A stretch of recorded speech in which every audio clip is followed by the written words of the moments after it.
ये किसी भाई ने क्वेश्चन किया था कि कहते हैं कि शौहर को बीवी से 40 दिन से ज़्यादा दूर नहीं रहना चाहिए, ऐसा क्यों कहा जाता है?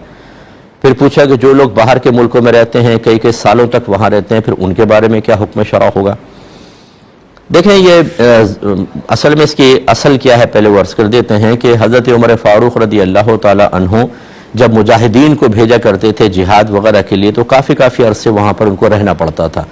तो अक्सर उमर फ़ारूक रज़ी अल्लाह ताला अन्हु की आदत करीमा थी कि आप रात में बाहर निकलते थे और पूरे इलाके में गश्त किया करते थे ताकि मामलात को देखें। तो एक जगह से एक औरत के रोने की आवाज़ आई, तो आप वहाँ पे तहकीक हाल के लिए तशरीफ़ ले गए। तो वो औरत अपने घर में अशार पढ़ रही थी जिनका मफहूम ये था कि अगर मुझे अल्लाह का खौफ ना होता तो मैं अपने शौहर की गैर मौजूदगी में किसी और के साथ ताल्लुक़ कायम कर लेती। ये मफहूम उसका निकल रहा।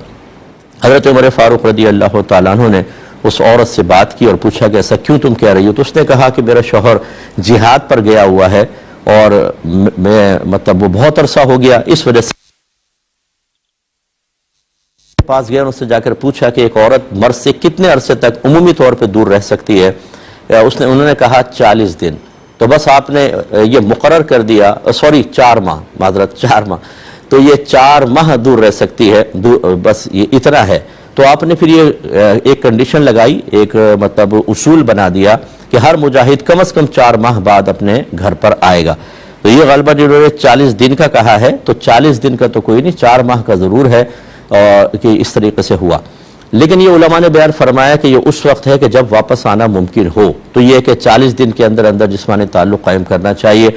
लेकिन अगर फ़र्ज़ कर लें कोई सही शरई ज़रूरत की वजह से बाहर के मुल्क में गया है, जैसे जॉब वगैरह करने के लिए, यहाँ पर अपने मुल्क में इतने आसानियाँ नहीं हैं, ज़राए नहीं हैं, तो फिर वो देर से भी रह सकता है। हाँ, अगर ऐसा हो कि वो वहाँ पर महसूस करता है कि दूर रहने की बिना पर मैं गुनाहों में मुब्तला हूँ, या ज़ौजा उसकी गैर मौजूदगी में उसको ये बताती है कि भाई मेरी तकाज़ा नफसानी ज़्यादा हो सकता है मैं किसी गुनाह में मुब्तला हो जाऊँ, तो फिर उसको लाजिम ऐसा कोई तरीक़ा इख्तियार करना होगा जिसमें ये दोनों आपस में मिल सकें, या उस बीवी को वहाँ बुलाए या कम अज़ कम छुट्टी लेकर आए।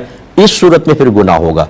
और अगर दोनों सब्र कर सकते हैं, बाज़ वक़्त बच्चों के फ्यूचर के लिए बीवियाँ इजाज़त दे देती हैं और मर्द 3-3 साल तक वहाँ बेचारे एग्रीमेंट के तहत रहते हैं, तो ऐसी सूरत में अगर वो ना मिल सकें तो शरई लिहाज से कोई गुनाह नहीं है। और ज़िम्नन अर्ज़ कर देता हूँ कि वो ऑडियो चैट, वीडियो चैट के ज़रिए एक दूसरे से ऐसी गुफ्तगू कर सकते हैं, मियाँ बीवी की बात कर रहा हूँ, कि जो उनके तकाज़ाए नफसानी को थोड़ा सा कम कर दें। तो क्योंकि मियाँ बीवी में कोई पर्दा नहीं होता, और जबकि ऐसी सूरत हाल के करीब आ नहीं सकते, ना आने में गुनाह का अंदेशा हो, तो इन चीज़ों का सहारा बिल्कुल लिया जा सकता है।